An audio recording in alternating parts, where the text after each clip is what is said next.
afternoon, everyone. Thank you, Mark, again for giving us this opportunity to present the UK business opportunities to your TechnoWest network and Technopoles in Nouvelle-Aquitaine. In fact, a region I know very well, having studied in Poitiers and having family originated from the Basque Country. So I'm very proud to speak to you today. I'm only speaking for 5 minutes. So my name is Isabelle HURLEY. I work for DIT's Department for International Trade. It's a UK government department as head of tech, and I'm based in Lyon at our trade DIT office in Lyon. We are an international economic department, and we provide trade and investment services and practical support. So we help UK companies succeed in France, but also French companies set up and invest in the UK. So that's why we're here today. At DIT, we are France. We're a team of 20 plus people. We offer expertise and contacts throughout our extensive networks and of specialists in the UK, such as Chris Moore, and staff in British Embassy in Paris. We also have staff in the Consulate General in Bordeaux, and obviously trade office in Lyon. We are covering many sectors. So just to give you a little bit of a flavor how we support our companies or your companies, our job is to inform you. We provide you with the information required to make your decision about investing in the UK. Our services is free of charge, and our services is confidential. We assist you too. We provide practical support to enable you to establish and operate your business in the UK. So we provide, for example, information on grants, on incentives, on location analysis, on site selections. We provide also labor and living, taxation, legal and regulation, support in obtaining visas, for example. We help you to connect. We help you to navigate the market and make the important connections for your business. So introduction and referrals to service providers and identification also to capital investments. And finally, we support you. So we'll work alongside you and support your growth for the entire lifespan of your business in the UK. What's very important also to know is that once you are settled in the UK, once you have opened a subsidiary in the UK, even so your HQs remain in France, in La Nouvelle-Aquitaine, what's interesting to know is that you are becoming a UK company in the UK, which means that you will benefit also from any help that the government is supporting UK companies to export all over the world. So I now like to just give you a flavor of what our DIT team is doing on the various sectors that we're going to cover today with Chris Moore.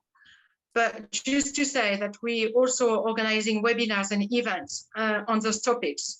So just to give you a flavor, we are organizing a workshop on connected and autonomous vehicle webinar on the 4th of May, a Quantum UK France showcase on the 5th and 6th of May, a mental well-being and longevity beyond COVID webinar across Europe on the 20th of May, and we'll also have a webinar on agri-tech end of May. But obviously I'll send you this information after our webinar. And now, without further ado, I'll hand over to Chris Moore, who will introduce you to, so Chris Moore is a tech specialist based in the UK, who will present the UK technology landscape with specific focus on agri-tech, creative industries, robotic manufacturing, and health tech. So without further ado, I'll hand over to Chris Moore. Thank you very much for listening, and hopefully speaking to you very soon. Thank you. Merci Isabelle. Je voudrais quand même dire quelques mots en français. Donc, c'est un vrai plaisir à vous parler cet après-midi au sujet de technologie britannique. Et comme Isabelle disait, je suis spécialiste de technologie et basé à Cambridge, en Angleterre. Voilà. OK, je vais quand même continuer en anglais parce que c'est peut-être plus facile pour moi. OK.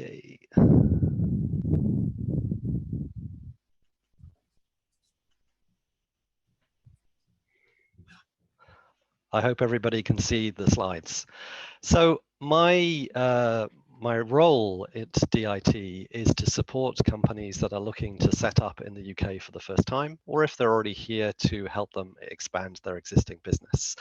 I cover right across the technology spectrum, so everything from areas like data analytics and artificial intelligence through cloud, IoT, smart cities, cybersecurity. But of course, the way that companies use technology, and more importantly, the way customers use that technology, those products and services, crosses across many different sectors. So this afternoon, I will be talking about a number of sectors which I think are important for the region of Nouvelle-Aquitaine. But before we get to that, a few words about the UK as a market. You can see here some statistics about the UK market, and I would highly recommend looking at the TechNation report, which is a free download from technation.io. And this gives a lot of the key metrics about the UK market. But it has a huge impact on the economy, and that's growing much, much faster than the rest of the economy, not too surprisingly, because technology is everywhere. I think for startup companies and early stage companies, the fact that the UK is the strongest VC market in Europe is an important factor. And as you can tell, more than $15 billion of new investment during 2020. Now, UK consumers and businesses are driven by the use of these technologies. And therefore, as a consequence of all of this, we see a very high number of IPOs and more unicorns created in the UK than anywhere else in the European region. So we cannot also forget that over the last year, or more than a year now, we have been dealing with the impact of COVID-19. This has led to many consequences for companies. Clearly, every business where previously they may not have had an online presence has been forced to move online. So this has led to opportunities in all of the expected areas. So in e-commerce, in financial services and fintech more generally, in communications, in video platforms, but also the application of AI and data science to a whole range of areas, including areas like healthcare. And as you can see, the statistics speak for themselves. As you can see on the left-hand side, the surge of activity as impacted in the retail sector. But of course, all of this has to be done in a way that makes sense for customers, makes sense for businesses. And therefore, we've seen huge demand for cybersecurity services, security around identity, and also cloud infrastructure to support that. And of course, the cyber threat has increased significantly over the last year as well. I wanted to spend a couple of minutes talking about some cross-cutting technologies, which I think will impact a lot of the sectors that you're interested in today. And the first of those is data analytics. Data is everywhere. It's been called the new fuel for the economy. And I think it's important to realize that it is important for manufacturing, for healthcare, for financial services, for pretty much every sector. Well, the UK has well-developed expertise in this area, so key institutes and universities, but also the access to data is perhaps a little bit easier in the UK than some other markets. And I'll come back to talk about this with respect to healthcare a little bit later.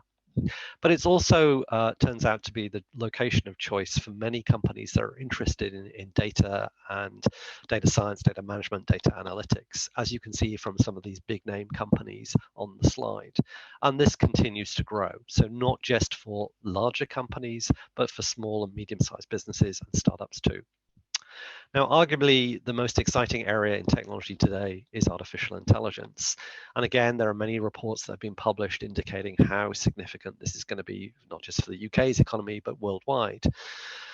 But I think the UK is a good environment if you are, one, a startup company interested in AI, or you want to partner with companies that have expertise in machine learning or chatbots or whatever the relevant technology is.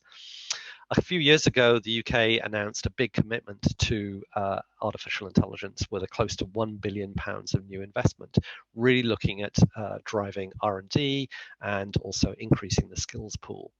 But that investment in AI has been supplemented by other activities, including a significant investment in the health AI space as well, as you can see on the slide.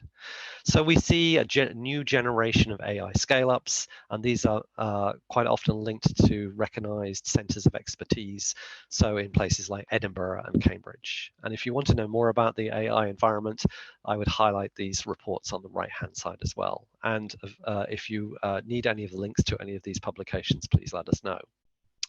Now, one of those key assets for AI and data science is the Alan Turing Institute, named after the famous codebreaker. They have a number of strategic relationships, both with universities and with large companies, but is the single go-to place if you want to know more about AI in the UK. Now, I know that some of the audience this afternoon are very interested in the agricultural sector, and so therefore I wanted to spend time and go into a little bit more detail about what the opportunities are for startups and scale-ups working in agri-tech. Now, agri-tech is a very broad area and covers lots of different types of technology. But in particular, you can see here that the investment in tech for agriculture is very significant. And this was data that came from Evoke, and they indicated that in 2019, that a very significant part of Europe's overall funding for tech in agriculture came to the UK. A few years ago, the UK government established an agricultural strategy, and much of that was focused on innovation and creativity and bringing technology to the agricultural sector. And there have been 4 separate innovation centres that have been set up, and these are designed to help companies engage with farmers, in growers, with other companies in the supply chain for agriculture. So there's a focus here on data, on looking at precision farming, and you can see the image here is with drones. So drone technology is particularly strong in the UK as it applies to agriculture, but also not forgetting perhaps more traditional areas such as animal farming and applying technology in those respects as well. For companies that want to access funding and to find partners, we have had a program called the Agri-Tech Catalyst, which was looking at providing proof of concept. And very recently, there has been a program which is looking at agri-tech innovation in the Farming Innovations Pathway. And this is part of the Industrial Strategy Challenge Fund. And this is really trying to help companies find the right partners in the UK. But we recognize some companies will be at an earlier stage, and therefore providing dedicated accelerators, such as one in Lincoln and one in the Southwest called Farm Form 91, is very important too.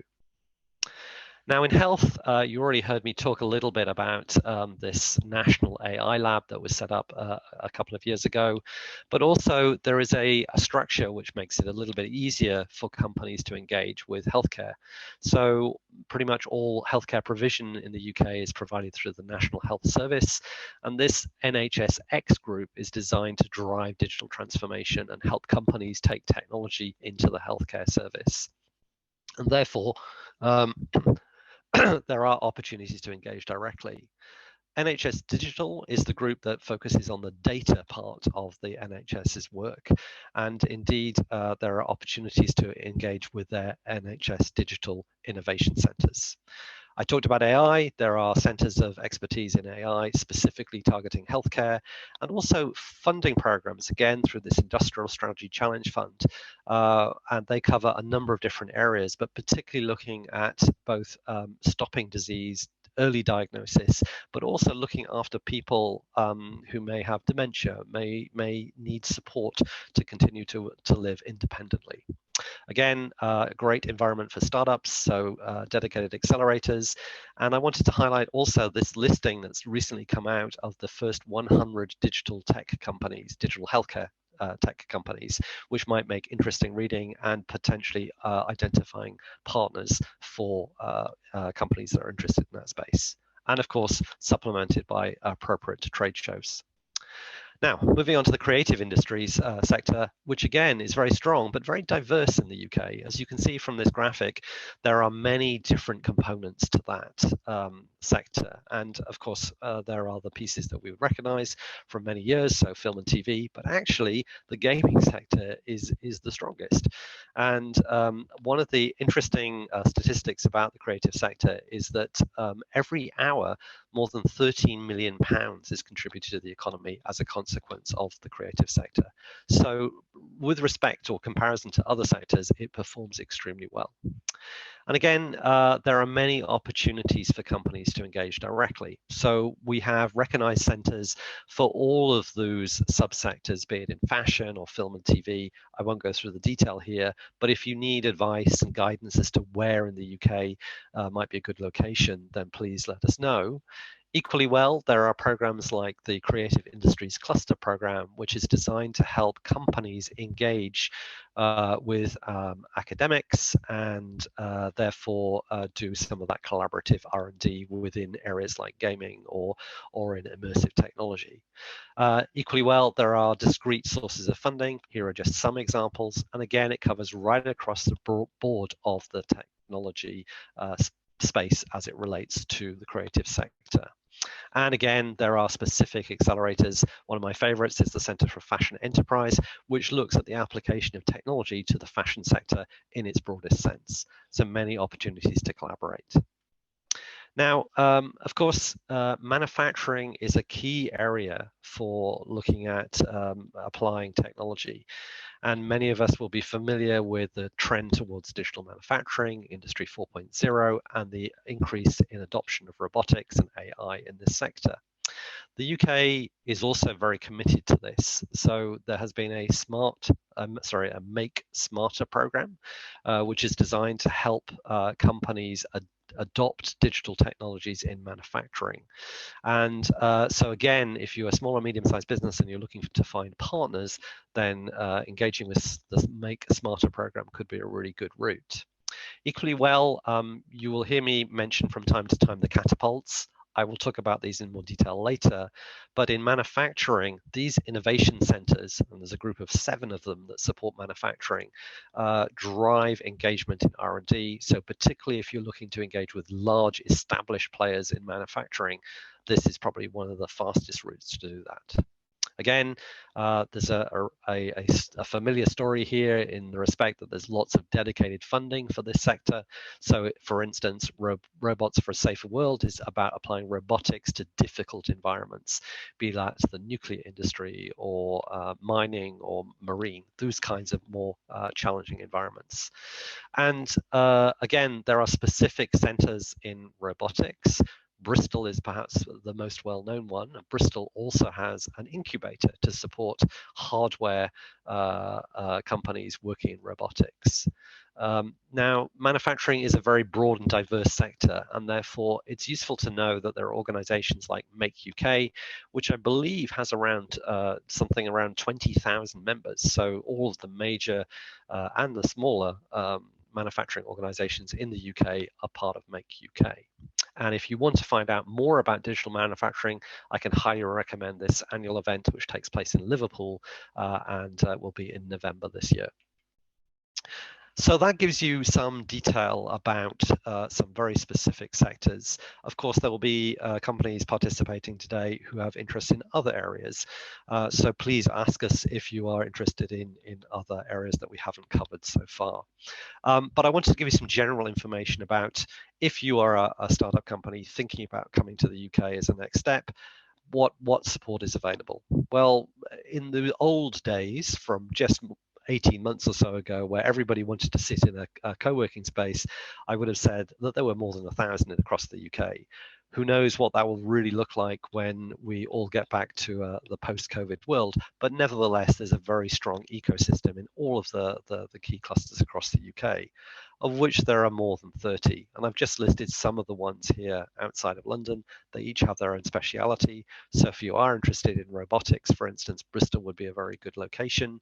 Whereas if you're interested in data analytics, somewhere like Edinburgh or Cambridge could be a good location. All of this is supported by incubators and accelerators, and therefore there's always going to be a good location for you as an early stage company. Now, to give you some more background to some of the statistics that I mentioned earlier, the UK is the #1 for unicorns. The growth in unicorns has been quite significant over the last few years, and you can see how the UK compares to other countries. But I think what's in some respects even more interesting is that this survey, which was done by EU startups fairly recently, looked at where entrepreneurs would be best placed to come to grow their business, and London came out #1. Now, of course, in a post-COVID world, we recognize that many companies will just want to be in the UK somewhere because their team may be virtual. And again, we are aware of that and certainly can provide help and support for companies who want to set up a virtual office first and look at physical space at a later point. I mentioned accelerators. I just wanted to give a bit more detail here. In the UK, we have a number of national programs that are often based in London, both internationally recognized programs like Techstars and homegrown ones like EF, but also regional programs like these, which are based all across the UK. So Ignite, for instance, in the northeast of England, that's been running for about 10 years or more. I think what we've seen more recently is the advent of sector-specific accelerators. And again, for this audience, I would say the bakery, focusing on big brands, digital advertising, digital marketing, and touching into the aspects of the creative sector, and Digital Health London, which is focused on healthcare, and Betaden, which is focused on IoT and 5G as it relates to a number of areas, but including manufacturing. So irrespective of your interests, I think you will find an accelerator that's relevant for you. The other thing that we've seen, just as in France, is the growth of corporate-backed accelerator programs. And here is a selection, some in financial services, but also in partnership with groups like Wira, supported by Telefonica, and others. So even Facebook and Microsoft have accelerators in the UK as well. Now, this is all complemented by some growth programs which are supported by the UK government. Again, the Tech Nation organization, the group that produces those annual reports, also supports growth programs. Now, these help entrepreneurs across their whole journey from very early stage, so Rising Stars program and the Digital Business Academy and Founders Network, through to unicorn stage with the Future 50 program. But I think in some respects, more interesting is the growth of the sector-specific programs, like one in Net Zero, which is the latest edition, which focuses on technology that is relevant for the energy sector and sustainability and clean tech more generally. These programs do not give out cash for equity. It's much more about guidance, help, support, mentorship, and routes to market. But of course, as an early stage company, you'll be interested in funding. And the UK, as I mentioned, is a great place to find that funding. We have all of the obvious routes that you would expect. So VCs, corporate VCs, business angels, but also other routes. So there is funding that's available through some government grants and loans, debt funding, etc. But what's more important, well, I think the more important message to get across is we can provide help and support to access some of these opportunities and to help you to engage with the funding community as well, as I've highlighted with some of the key organizations on the slide. Now, I mentioned support from the public sector, and I've touched a little bit on this earlier, but we have a single umbrella organization, UKRI, which supports technology development R&D. So if you want to work with a university, there are all the classical routes, so funding a PhD project, for instance, or a master's program, but there are also examples to do short-term, quick, much more cost-effective programs, such as with the Centres for Doctoral Training, where you can do a short 5 to 6 month project. Equally well, Innovate UK is the UK's innovation agency, and Also, part of this group of programs is the Industrial Strategy Challenge Fund, and I'll come back to that in a moment, but also to recognize that there are tax breaks for doing R&D in the shape of R&D tax credits and patent box, but also in the creative industries, tax relief, which supports the production of film and TV and games. Now, I've mentioned this Industrial Strategy Challenge Fund a few times. This is, I think, key to any tech intensive company that's interested in collaboration. There have been more than 20 challenges so far. Here are just a selection. I already mentioned a little bit in reference to robotics and transforming food production, but they cover other areas. For instance, next generation services, which is looking at the application of data science and AI to the business and professional services sector. So again, lots of opportunities across these 4 grand challenge areas. And clearly for healthcare companies, there's a lot in the aging society, as I highlighted earlier. And coming towards the end of the presentation, I just wanted to highlight these catapults or innovation centres that exist across the UK. There are 9 of these in total, although some of them, like manufacturing, have a number of different sites.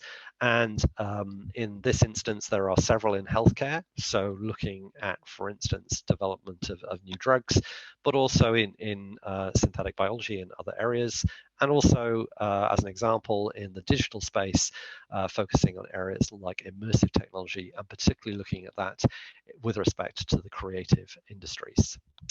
Equally well, the UK also has regional innovation centres, and these are in Scotland. They have 7 innovation centres in total, and here are 2 that I thought might be relevant. Census, which focuses on IoT and sensor applications, and the Data Lab, which is really looking at the application of data analytics across a number of different industries. Now, as you begin to build a company in the UK, access to talent is really important. And I'm pleased to say the UK has 4 of the top 10 universities internationally, but there are many, many more great ones in the next 100 list. So universities like Manchester and Edinburgh, for instance. But of course, as you build and grow a business, it's not just about the tech talent, it's also about understanding the market and engaging with customers. So expertise in business development, in marketing, in sales. And there are many, many ways to attract that talent. So apprenticeship programs, for instance, which are an alternative to recruiting graduates, but also recruitment fairs and still the ability to draw talent from around the world. And as Isabelle was highlighting in her introduction, DIT has an international presence in more than 100 countries worldwide.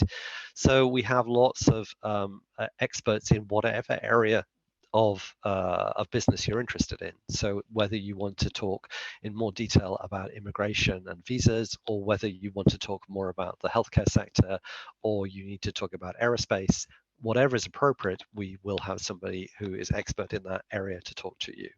But we also provide help and guidance on the nuts and bolts aspects of setting up a business. So be it setting up a bank account, or finding the right co-working space or virtual office, or recruiting the first person.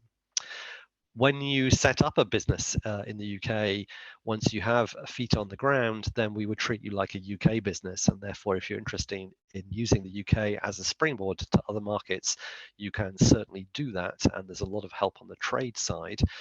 So for instance, we frequently take groups of early stage companies to markets like the US. And therefore, those are often in a specific sector. So again, lots of help is available there too. And finally, these are my contact details, and later on today I'd be very happy to answer any questions. Thank you very much. Thank you, Chris. Thanks a lot, very interesting. Please, everybody who has some question, do not hesitate to ask your question in the chat, and we will answer it once the presentation are all done. And now I give the hand to Mathieu. You can share your, Mathieu, yeah. you can share your screen. Okay. Just give me a minute.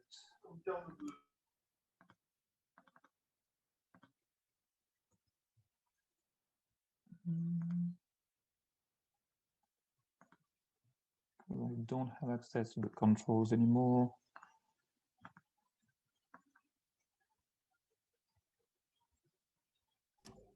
You should have access, huh? Yes, give me a minute.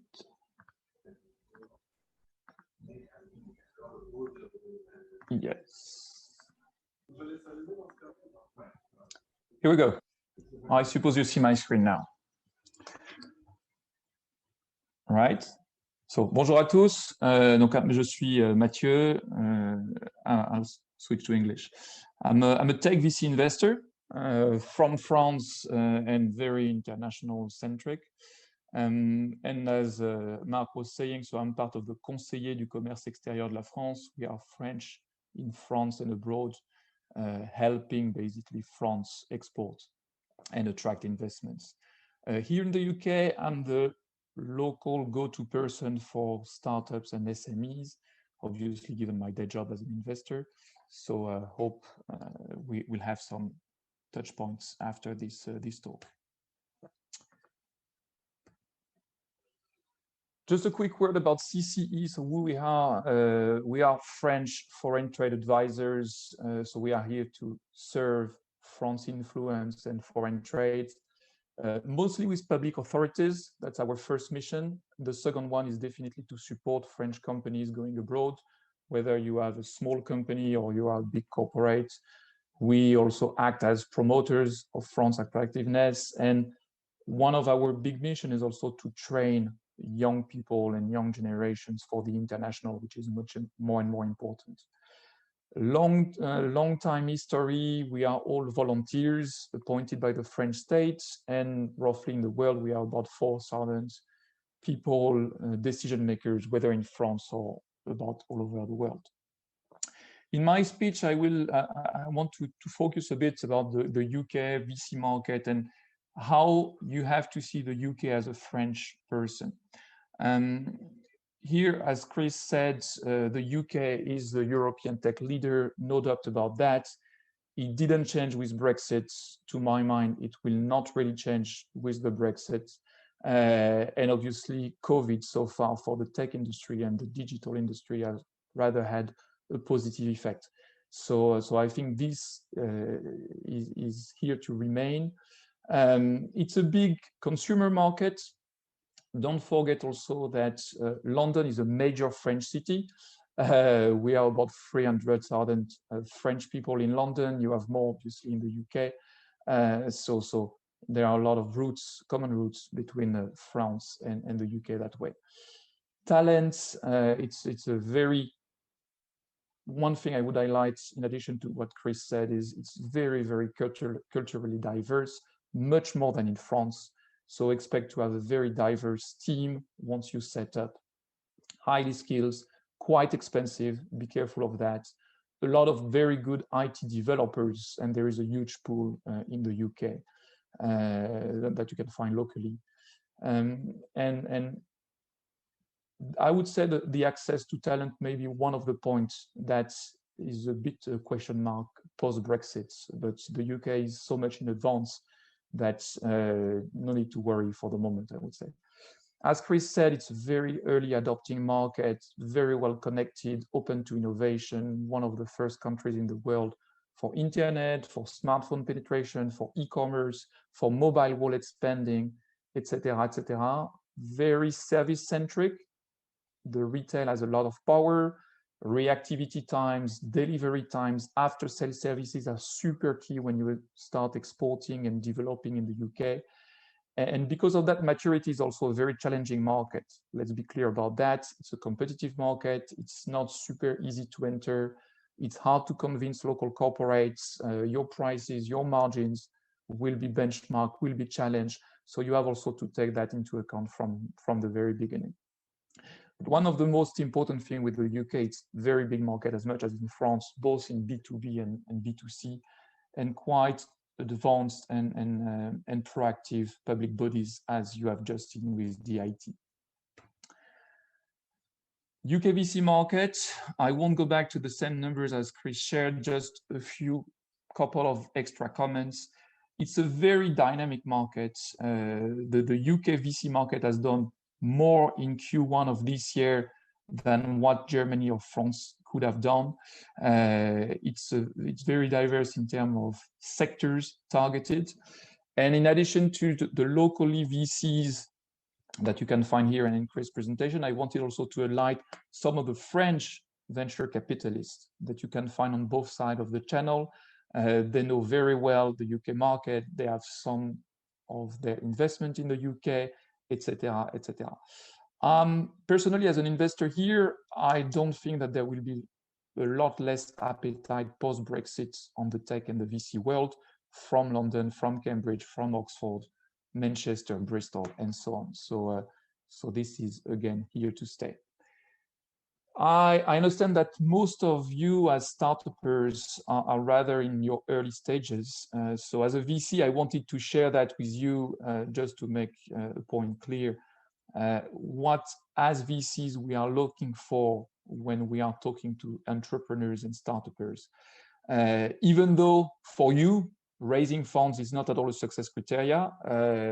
We may think it is, but believe me, it's not. The only thing is it helps growing faster and going further. So that's the big added value for you to onboard VCs and professional investors. Typically, what we are looking for in a startup and a project depends on your stage. First of all, it will be very much focused on you. To what extent we can trust you. We can trust your vision of the market. We can trust your specific edge and product that you are developing on the market. And the more you will go mature, we will be looking at what kind of demand do you have for your product. There are people and companies willing to pay for your solution. Obviously, we are looking for key solutions to critical problems. And this is even more important in a post-COVID world than it was, 18 months ago. And step by step, we will definitely push you and want you to have an exponential traction. Perspective for profits, it's not as much as before everything for growth, even though scale is a very important game for you. That's also one aspect I wanted to go back to. As a startup, in order to create value, whatever criteria we are considering, you need to target large markets. How you make that happen? Possibly you can dig locally, but usually the regional market is not deep enough. The market share that you can get locally is not significant enough, so you have to go abroad. And the good news as a startup is you can do it fast, because mostly you are digital or focus on mobile services. Many sectors, digital sectors, are COVID winners rather than lagging behind. You are asset light, focus on data. You can get traction from viral network effects. You have an ability to scale, and that's what we are looking for. So to my mind, you never think too early about going international. I'm talking about thinking about it. Do it step by step, but think about international super quickly. Quick word about Brexit, because you have to navigate it anyway. There was a free trade agreement a few months back. You have probably key question about that. We are all here able to advise you on that.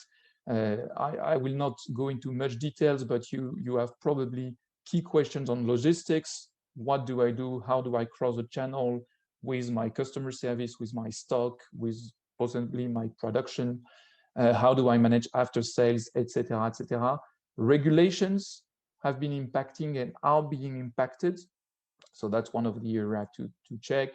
Travels, it's not the same thing if you were in the UK before the end of 2020 and if you are coming to the UK starting from 2021, even though that there are facilitated visas for entrepreneurs, researchers, and so on.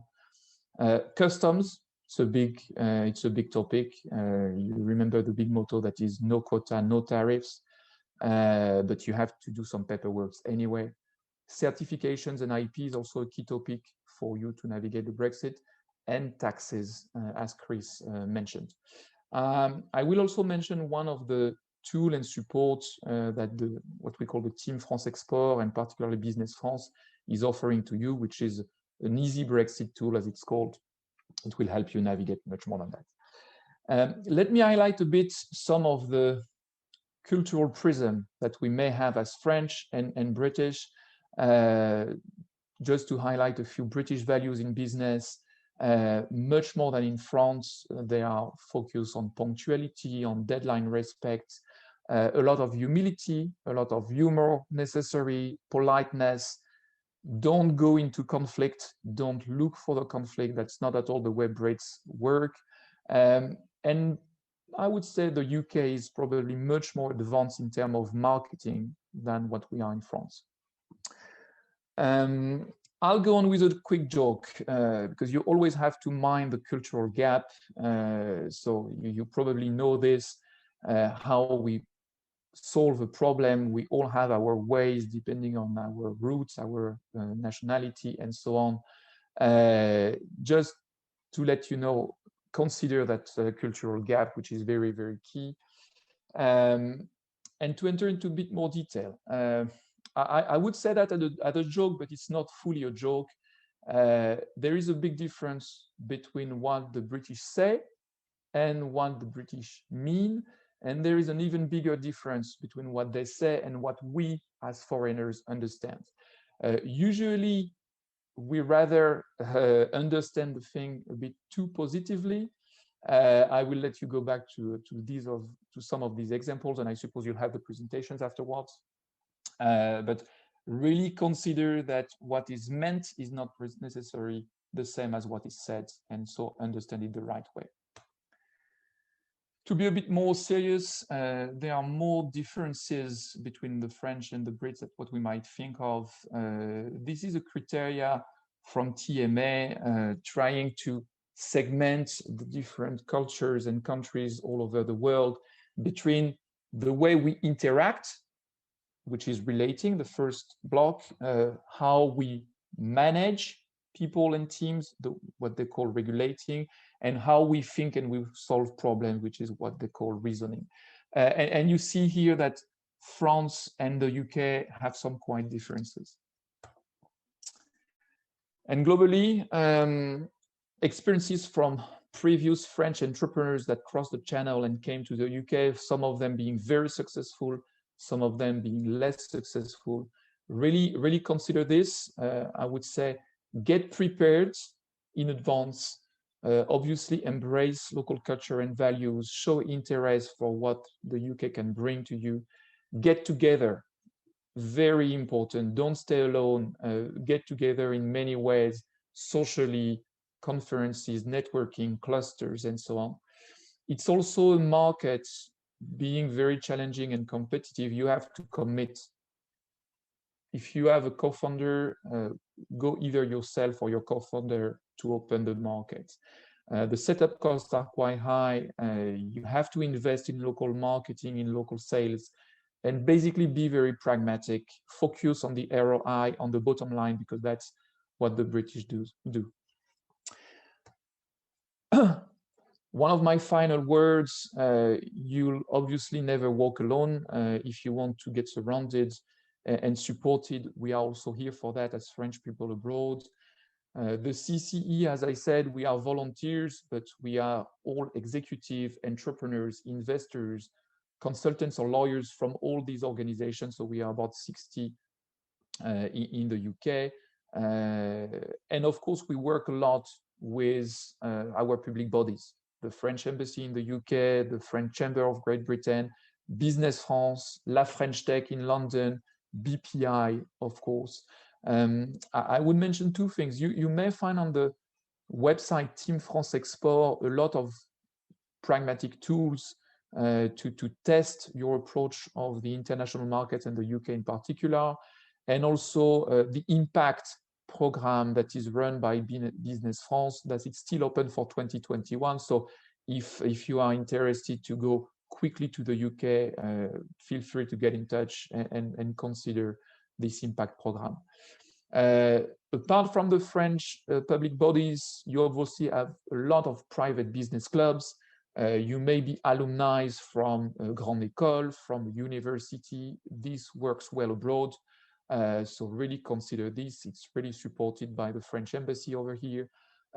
some networks also like French founders, French entrepreneurs abroad, women in finance, and so on and so on. These are only a few examples. Just key success factors to my mind to penetrate the UK. You have to learn the battlefield. It's a big battlefield. It's a big market. I would say nobody will await you, but everyone can welcome you. So consider it that way. Adapt your offering. Don't try to copy paste what has worked in France. Build local case studies, fine tune your go to market locally, and so on. Feel free to team up with the local ecosystem, the French, the UK. We are here for that today. So really use this kind of support. Be in a mode and in the mindset of under promise but over deliver.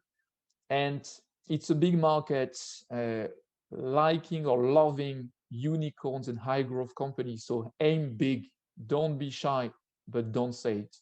Execute it first. That's always the key. And obviously feel free to get in touch. You have here my email. You can contact me also on LinkedIn, and I will be happy to route you within the French people abroad and in the UK in particular. Thank you, Mathieu. Thanks a lot.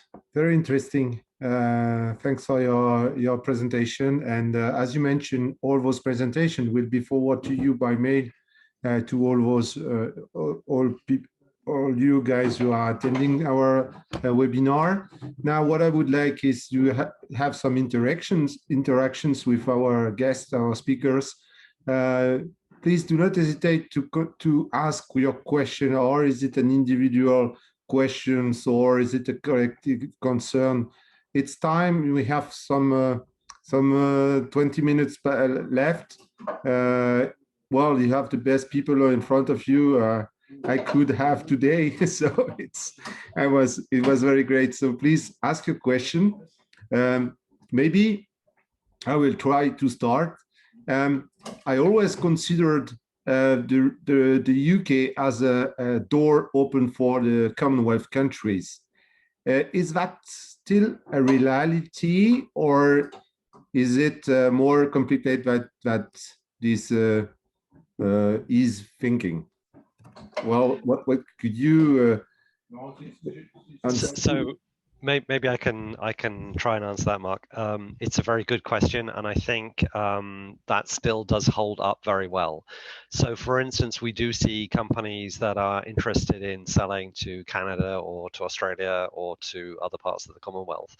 And for certain kinds of tech communities, there is already a very good working relationship and a lot of collaboration. So, for instance, for cybersecurity, which may not be entirely relevant to this audience, but I'll use it as an example, there is already a good network between the US, Canada, Australia, and New Zealand in terms of sharing information. So many French cyber companies that I've talked to have wanted to come to the UK to get English language use case and then look at export to some of those markets. But in other areas, so in food and drink and agriculture, we share a very strong heritage with Australia and New Zealand. But don't forget also that there are other huge markets where we have a very strong traditional working relationship with, like India. And the relationship in tech between India and the UK is again very strong. And talking to many Indian companies, they're interested in doing the reverse, in other words, coming to the UK to access the rest of the European region. So I think certainly, yes, in principle, it still works for the Commonwealth.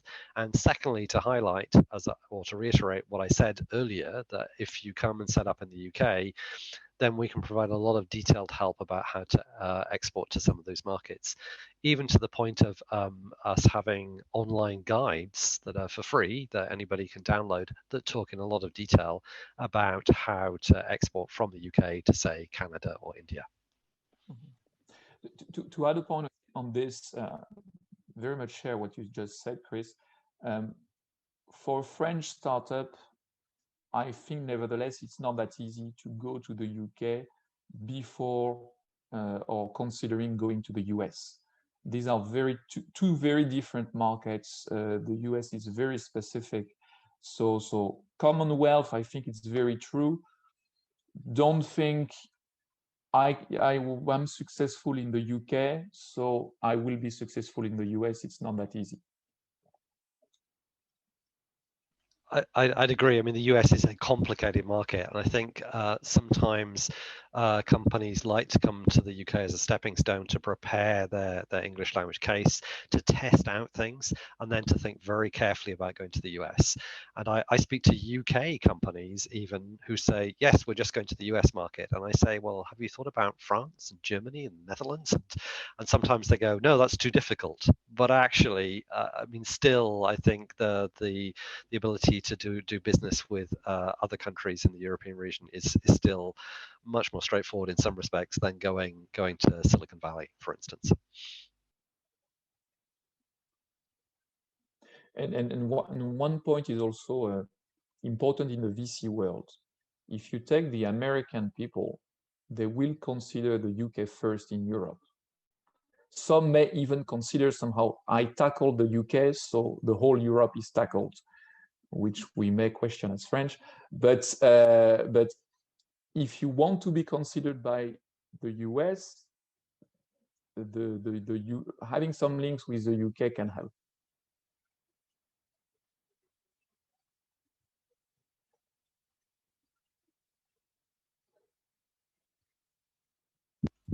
Well, I have another question from a UK perspective. How are the French startup or technology scene today?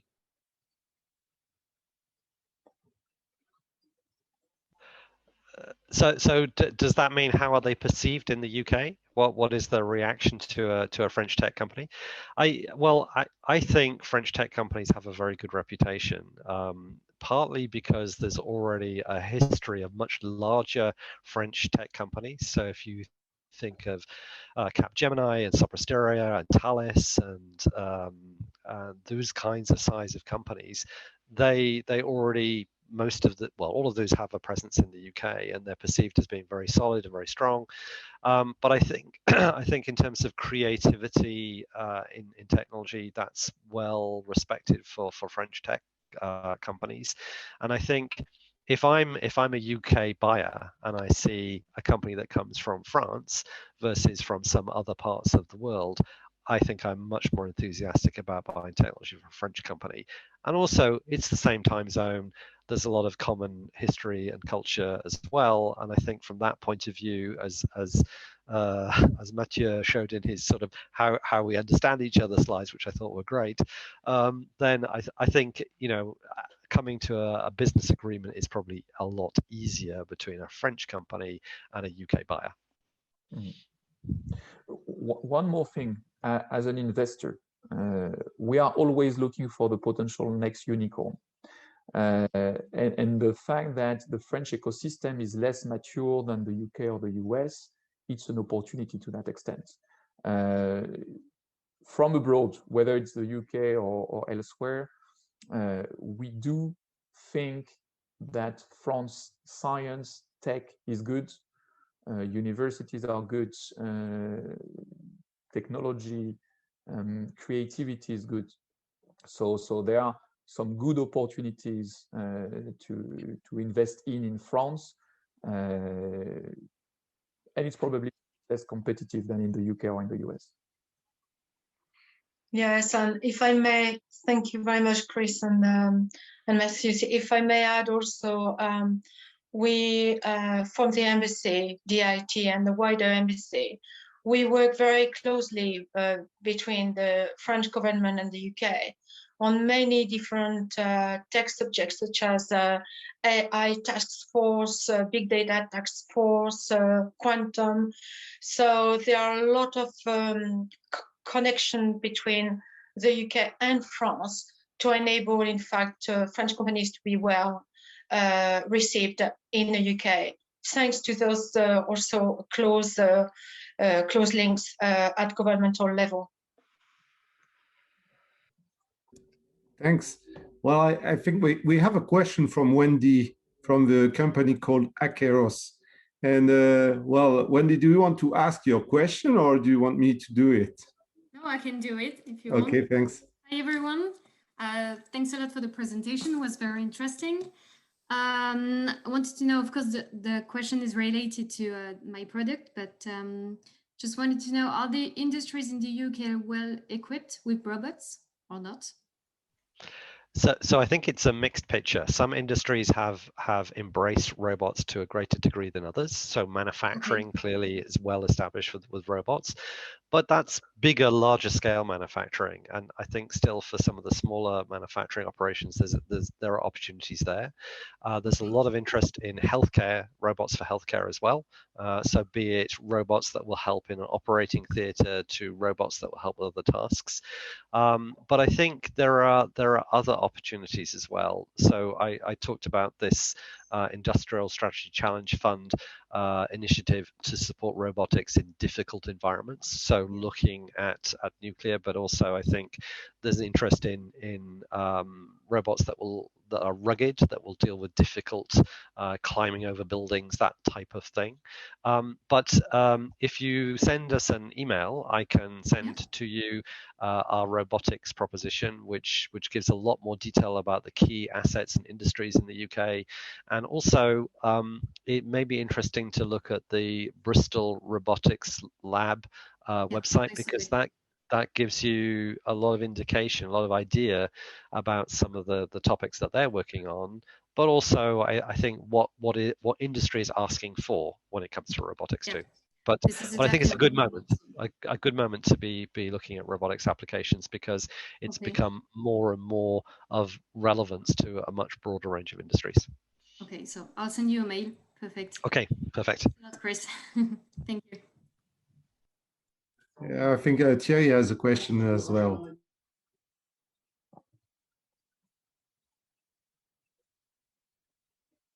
Thierry, you want me to ask a question for you, or you want to interact? What? Please read it for me. Okay, thanks.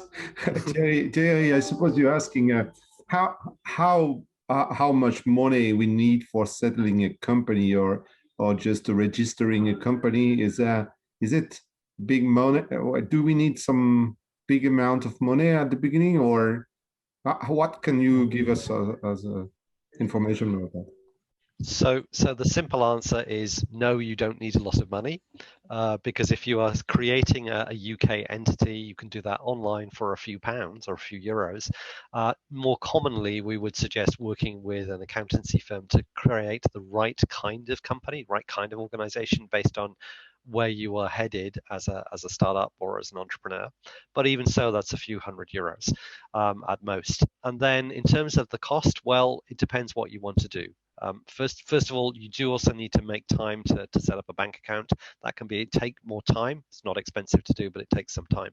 But in terms of other costs, if you are wanting to have co-working space in the UK, it depends where you are. I mean, if I go back to the prices in 2019, because as I said, who knows where they will be at the end of this year, but they, in London, maybe that's £300 per person per month.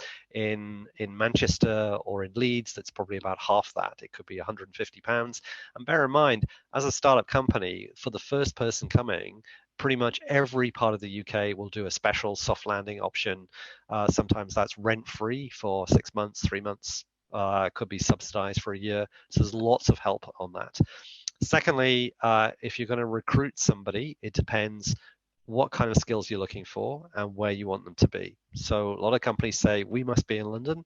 Well, now with a very much more virtual environment, you could be anywhere in the UK and still serve those customers in London, but elsewhere. So if you look at the cost of business and recruitment in London, and you say if that's 100%, well, by the time you get to Manchester, it's probably 70%. If you go to Newcastle, it's probably 60%. In Belfast, it could be 50%. So there's a big variability.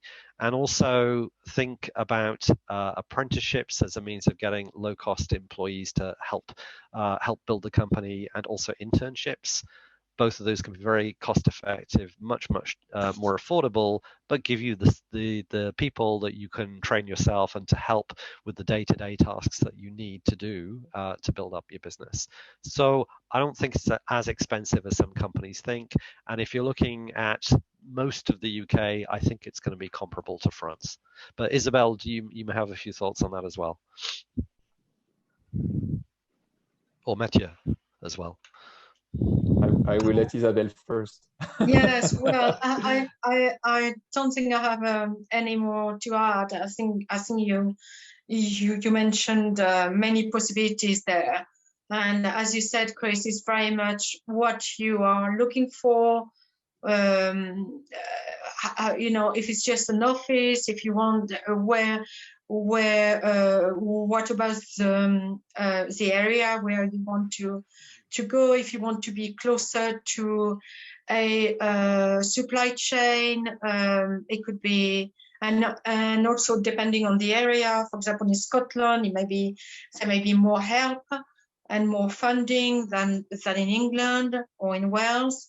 So what's good is if you have a flexibility of where you can be, then what's good is that we can help in helping you in locating, in providing you different locations and the costs associated to that.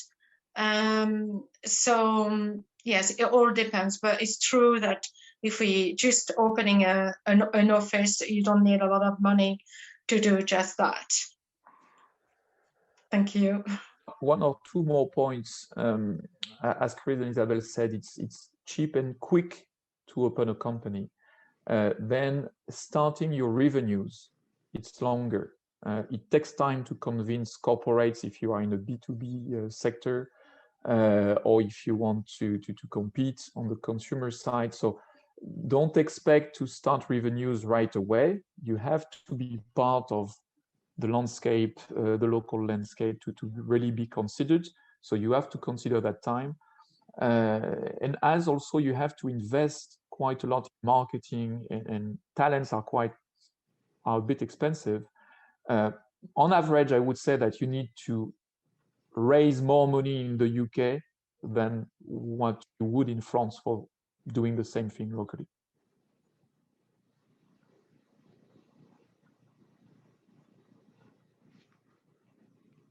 Sylvain has a question too. Do you want to ask a question, Sylvain, please?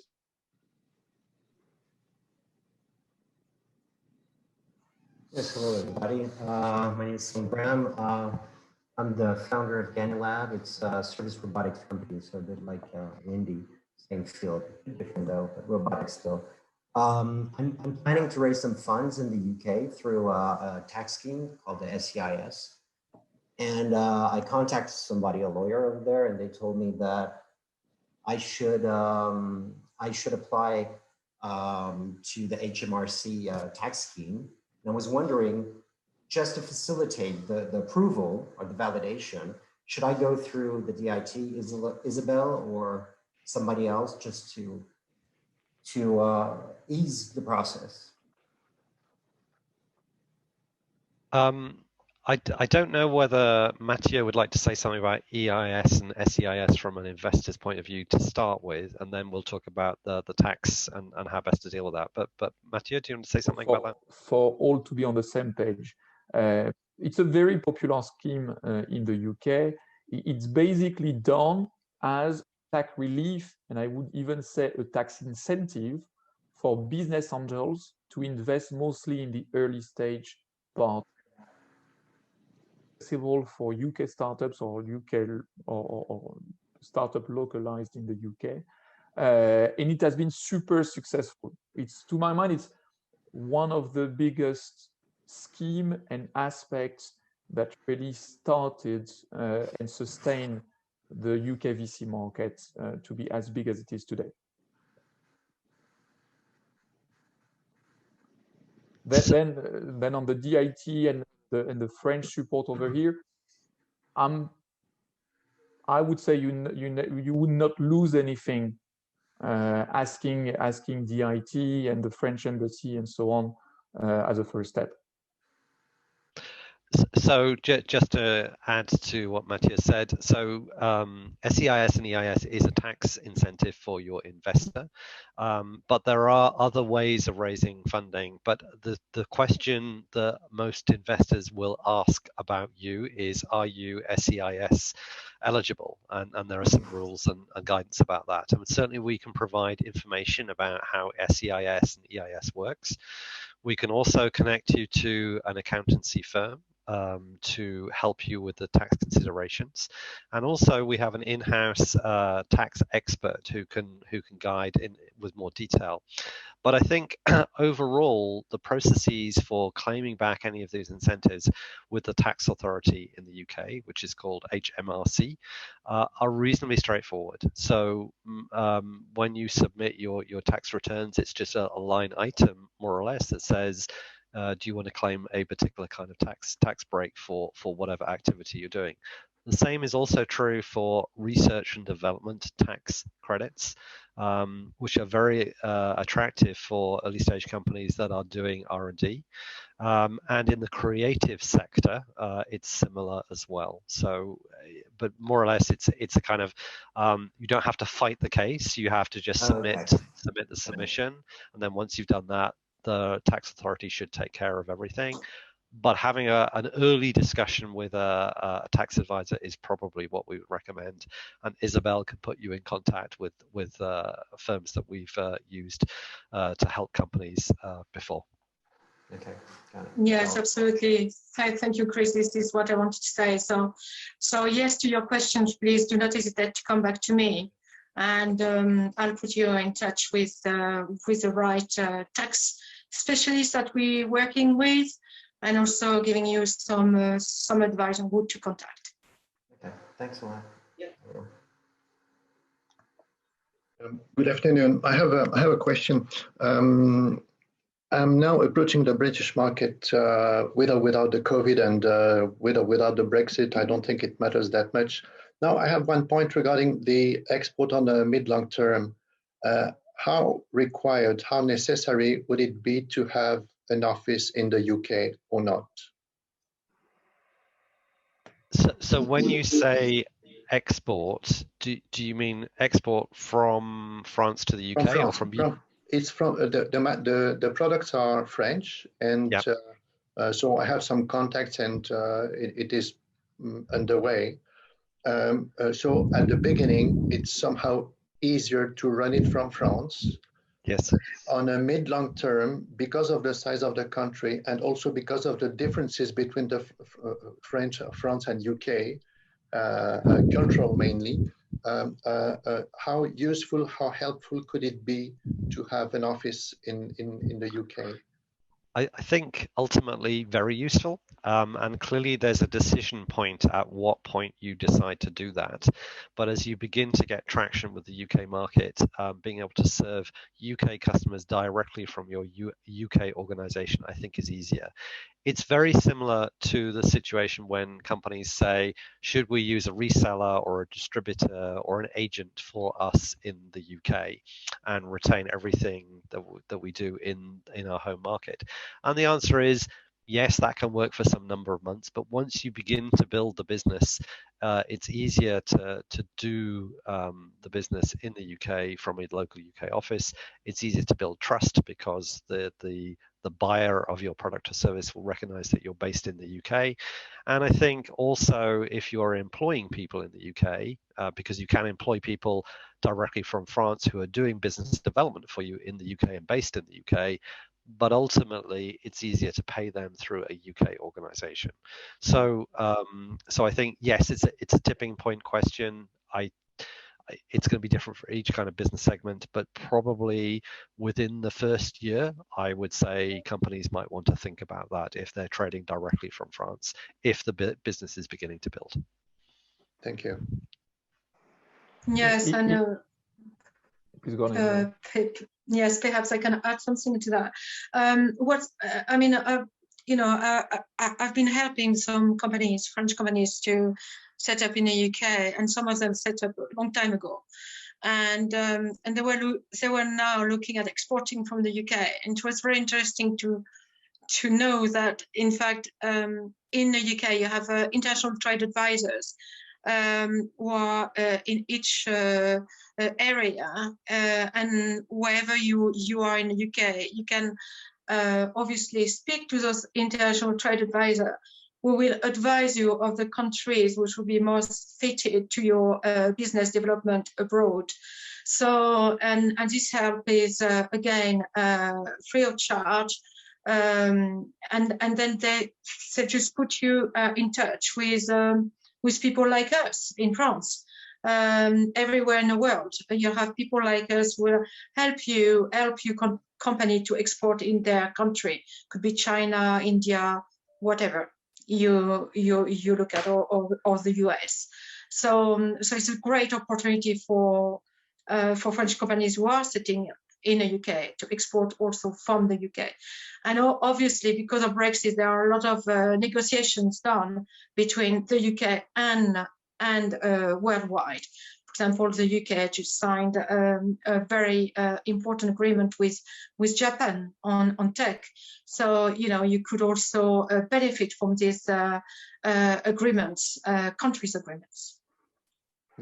Thank you. That's all for me. Thank you. Yeah, it's also a question of how competitive you will be locally. At some point, you need to be local.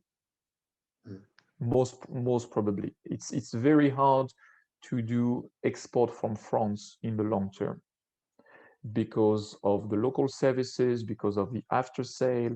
I don't know if you are in a product or in a service industry, but product return is a question mark, and so on and so on. So yeah, as Chris said, probably a year is a good first guess. Okay, thank you.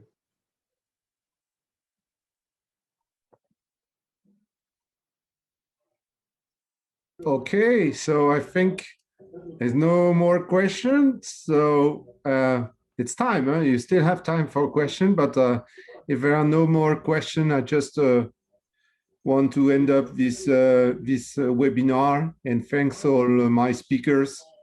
You were fantastic. And I remember I used to work during 12 years in a French and English company. You probably know Roxel, France Roxel Group, who's located in Summerfield, close to Birmingham, not far away, and the other site is in Bordeaux, Saint-Médard-en-Jalles. So, and I was also my personal experience is I made some times to understand how to deal with my friends from the UK, but once I have catch all the tricks and tips, it was quite just so easy to make it happen. And never forget that UK is just a channel to cross. Now we can go with a car. Sometimes I drove to UK 7 hours from Bordeaux to the channel, and then behind it take the train, and in 5 hours I could go from the south to the north of England. And so it's such a small country and a big economy. So, well, I just want to motivate all my guys from France to go overseas and see this fantastic country. And I'm sure that we can make good business in the UK. And so thanks a lot, Isabelle, once again, for your initiative and your time for us. As Isabelle said, you can connect directly, but you can also connect by me or Adele or anybody from the Technopods. We will forward ask your questions and everything you need to Isabelle, to Chris, to Mathieu, and Chris and Mathieu. Thanks also for your presentation. They were very, very interesting. And we hope now the next step for a Sirena startup is to settle a bridge with some ecosystems somewhere in the UK. And Chris gave us such a screen of the country. So it's very interesting, and I think we will find the good places where we can bind and then give you the shuttle to go overseas and make your business happen in the UK. Thanks a lot. Thanks to all your attendees. And maybe my speakers wants to give a last word for the end. Just simply to say thank you, Mark, for the opportunity to talk to everybody this afternoon. It's been very interesting dialogue, and we are here to help. So please do reach out to Isabelle and to Mathieu and to myself if you need help and support. And we look forward to welcoming colleagues from Nouvelle-Aquitaine to the UK very soon, as soon as we're able to travel again. Yes, a big thank you for me too, to Mark and to everyone. Thank you very much for your great questions. It shows that you're really interested in the UK. So please do not hesitate to contact me. I work very closely with Chris. I work now very closely with Mark too, and Adele. So, and obviously we're very, very pleased to be working also with Mathieu from London. So please do not hesitate to contact us. Simply, thank you very much. Thank you very much. Same for me, very much welcome for sure. Thanks, Mark, for the opportunity. And I would say to all Sirena startups, you will be welcome. So feel free to come and grow the French ecosystem over here, the tech ecosystem over here. You will love it. So really feel free to get in touch and ask for support. So thank you all. And as we say, see you soon in London.